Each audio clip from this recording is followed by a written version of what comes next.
Okay, gandang umaga na naman mga kabalen. At for today's video nga, ako'y magre-refill ng bago kong tank. Ayan, dalawa yan. I-refillin natin mga kabalen. Medyo mabagal pa yung tubig dyan. Ayan, makikita nyo may medyas.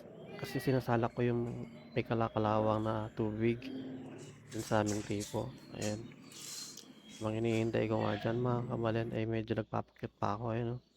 Alas man ang bunga nga mo. Dito nga inulit ko pa mga kabalen. Bago lang pala ako sa pag-aalaga ng mga isda mga kabalen at ina-apply ko lang yung mga natututunan ko. Dito ngayon maglalagay tayo ng asin, pantanggal sa mga bakterya na nasa tubig. At isang linggo ko nga pala mga kabalen bago i-transfer dito yung mga isda. Kaya isang linggo dahil hintayin mo natin maging malinis yung tubig or maging clear para hindi mategok yung mga isda natin mga kabalen. Hanggang dyan muna. Comment for part 2. Thank you for watching.